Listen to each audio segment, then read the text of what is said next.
प्रिय भक्तजनों, आइए अब सुनते हैं बृहस्पतिवार व्रत की विधि एवं कथा।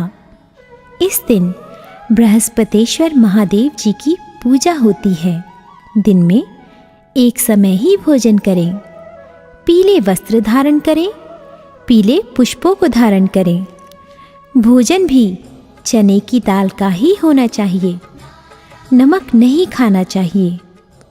पीले रंग का फूल, चने की दाल, पीले कपड़े तथा पीले चंदन से पूजा करनी चाहिए। पूजन के पश्चात कथा सुननी चाहिए। इस व्रत के करने से बृहस्पति जी अति प्रसन्न होते हैं तथा धन और विद्या का लाभ होता है। स्त्रियों के लिए ये व्रत अति आवश्यक है। इस व्रत में केले का पूजन होता है। कथा। किसी गांव में एक साहूकार रहता था, जिसके घर में अन्न, वस्त्र और धन किसी की कोई कमी नहीं थी, परंतु उसकी स्त्री बहुत ही कृपण थी। किसी भिक्षार्थी को कुछ नहीं देती, सारे दिन घर के कामकाज में लगी रहती। एक समय एक साधु महात्मा बृहस्पतिवार के दिन उसके द्वार पर आए और भिक्षा की याचना की। स्त्री उस समय घर के आंगन को लीप रही थी। इस कारण साधु महाराज से कहने लगी कि महाराज, इस समय तो मैं घर लीप रही हूँ, आपको कुछ नहीं दे सकती, फिर किसी अवकाश के समय आना। साधु महात्मा खाली हाथ चले गए। कुछ दिन के पश्चात वही साधु महाराज आए, उसी तरह भिक्षा मांगी। साहूकारनी उस समय लड़के को खिला रही थी। कहने लगी, महाराज, मैं क्या करूं, अवकाश नहीं है, इसलिए आपको भिक्षा नहीं दे सकती। तीसरी बार महात्मा आए तो उसने उन्हें उसी तरह से टालना चाहा, परंतु महात्मा जी कहने लगे कि यदि तुमको बिल्कुल ही अवकाश हो जाए तो मुझको भिक्षा दोगी? साहूकारनी कहने लगी कि हाँ महाराज, यदि ऐसा हो जाए तो आपकी बड़ी कृपा होगी। साधु महात्मा जी कहने लगे कि अच्छा, मैं एक उपाय बताता हूँ। तुम बृहस्पतिवार को दिन चढ़ने पर उठो और सारे घर में झाड़ू लगाकर कूड़ा एक कोने में जमा कर दो। घर में चौका इत्यादि मत लगाओ। फिर स्नान आदि करके घर वालों से कहो उस दिन सब हजामत अवश्य बनवाएं। रसोई बनाकर चूल्हे के पीछे रखा करो, सामने नहीं। सायंकाल को अंधेरा होने के बाद दीपक जलाओ तथा बृहस्पतिवार को पीले वस्त्र मत धारण करो, ना पीले रंग की चीज़ों का भोजन ग्रहण करो। यदि ऐसा करोगी तो तुमको घर का कोई काम नहीं करना पड़ेगा। साहूकारनी ने ऐसा ही किया। बृहस्पतिवार को दिन चढ़े उठी, झाड़ू लगाकर कूड़े को घर में ही जमा कर दिया। पुरुषों ने हजामत बनवाई, भोजन बनवाकर चूल्हे के पीछे रखा। वह सब बृहस्पतिवारों को ऐसा ही करती रही। अब कुछ काल बाद उसके घर में खाने को दाना न रहा। थोड़े दिनों में महात्मा फिर आए और भिक्षा मांगी, परंतु सेठानी ने कहा, महाराज, मेरे घर में खाने को अन्न नहीं है, आपको क्या दे सकती हूँ? तब महात्मा ने कहा कि जब तुम्हारे घर में सब कुछ था तब भी तुम कुछ नहीं देती थी। अब पूरा पूरा अवकाश है, तब भी कुछ नहीं दे रही हो। तुम क्या चाहती हो वह कहो। तब सेठानी ने हाथ जोड़कर प्रार्थना की, महाराज, अब कोई ऐसा उपाय बताओ कि मेरे पहले जैसा धन धान्य हो जाए। अब मैं प्रतिज्ञा करती हूँ कि आप जैसा कहेंगे वैसा ही करूँगी। तब महात्मा जी ने कहा, बृहस्पतिवार को प्रातःकाल उठकर स्नानादि से निवृत्त होकर घर को गौ के गोबर से लीपो तथा घर के पुरुष हजामत ना बनवाए।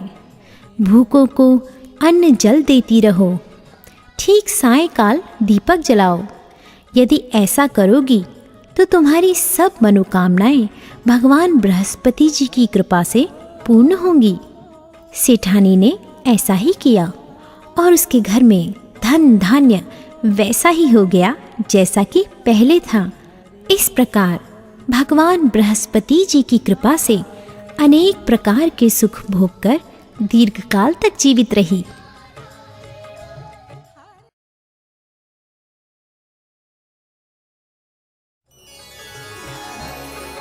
प्रिय भक्तजनों, आइए अब सुनते हैं बृहस्पतिवार की दूसरी कथा। एक दिन इंद्र बड़े अहंकार से अपने सिंहासन पर बैठे थे और बहुत से देवता, ऋषि, गंधर्व, किन्नर आदि सभी सभा में उपस्थित थे। जिस समय बृहस्पति जी वहाँ पर आए तो सबके सब उनके सम्मान के लिए खड़े हो गए, परंतु इंद्र गर्व के मारे खड़ा ना हुआ, यद्यपि वह सदैव उनका आदर किया करता था। बृहस्पति जी अपना अनादर समझते हुए वहाँ से उठकर चले गए। तब इंद्र को बड़ा शोक हुआ कि देखो, मैंने गुरुजी का अनादर कर दिया, मुझसे बड़ी भारी भूल हो गई। गुरुजी के आशीर्वाद से ही मुझको यह वैभव मिला है।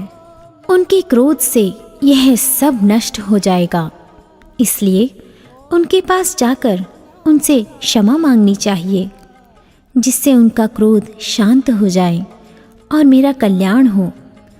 ऐसा विचार कर इंद्र उनके स्थान पर गए।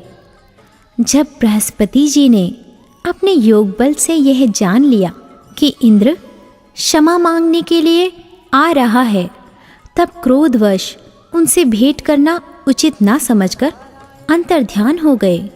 जब इंद्र ने बृहस्पति जी को घर पर न देखा, तब निराश होकर लौट आए। जब दैत्यों के राजा वृषवर्मा को यह समाचार विदित हुआ, तो उसने अपने गुरु शुक्राचार्य की आज्ञा से इंद्रपुरी को चारों तरफ से घेर लिया। गुरु की कृपा न होने के कारण देवता हारने व मार खाने लगे। तब उन्होंने ब्रह्मा जी को विनयपूर्वक सब वृतांत सुनाया और कहा कि महाराज, दैत्यों से किसी प्रकार हमें बचाइए। तब ब्रह्मा जी कहने लगे कि तुमने बड़ा अपराध किया है, जो गुरुदेव को क्रोधित किया। अब तुम्हारा कल्याण इसी में हो सकता है।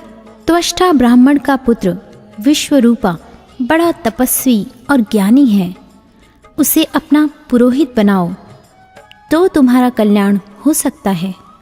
ये वचन सुनते ही इंद्र त्वष्टा के पास गए और बड़े विनीत भाव से त्वष्टा से कहने लगे कि आप हमारे पुरोहित बनिए, जिससे हमारा कल्याण हो।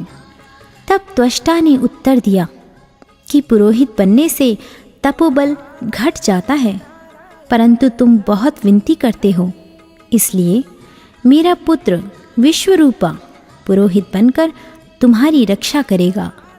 विश्वरूपा ने पिता की आज्ञा से पुरोहित बनकर ऐसा यत्न किया कि हरि इच्छा से इंद्र वृषवर्मा को युद्ध में जीतकर अपने इंद्रासन पर स्थित हुआ। विश्वरूपा के 3 मुख थे। एक मुख से वह सोमपल्ली लता का रस निकाल पीते थे, दूसरे मुख से वह मदिरा पीते और तीसरे मुख से अन्नादि भोजन करते। इंद्र ने कुछ दिनों उपरांत कहा कि मैं आपकी कृपा से यज्ञ करना चाहता हूँ।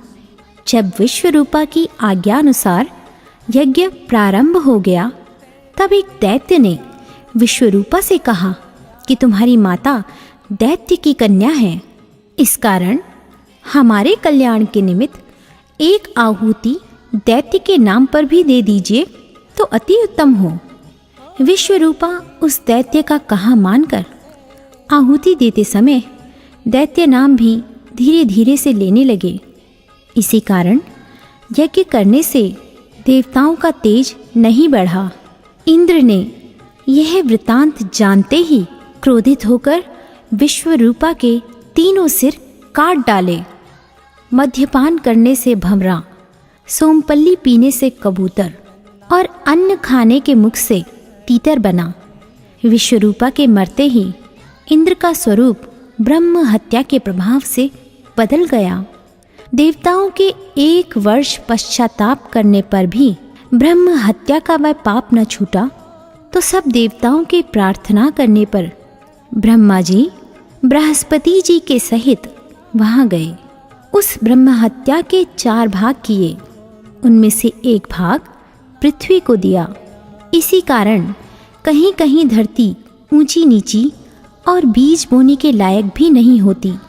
साथ ही ब्रह्मा जी ने यह वरदान दिया, जहाँ पृथ्वी में गड्ढा होगा कुछ समय पाकर स्वयं भर जाएगा। दूसरा वृक्षों को दिया, जिससे उनमें से गोंद बनकर बहता है। इस कारण गूगल के अतिरिक्त सब गोंद अशुद्ध समझे जाते हैं। वृक्षों को यह वरदान दिया कि ऊपर से सूख जाने पर जड़ फिर फूट जाती है। तीसरा भाग स्त्रियों को दिया। इसी कारण स्त्रियां हर महीने रजस्वला होकर पहले दिन चांडालनी, दूसरे दिन ब्रह्मघातिनी, तीसरे दिन धोबिन के समान रहकर चौथे दिन शुद्ध होती हैं और संतान प्राप्ति का उनको वरदान दिया। चौथा भाग जल को दिया, जिससे फेन और सिवाल आदि जल के ऊपर आ जाते हैं। जल को यह वरदान मिला कि जिस चीज़ में डाला जाएगा वह बोझ में बढ़ जाएगी। इस प्रकार इंद्र को ब्रह्म हत्या के पाप से मुक्त किया। जो मनुष्य इस कथा को पढ़ता या सुनता है, उसके सब पाप बृहस्पति जी महाराज की कृपा से नष्ट होते हैं।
जिसकी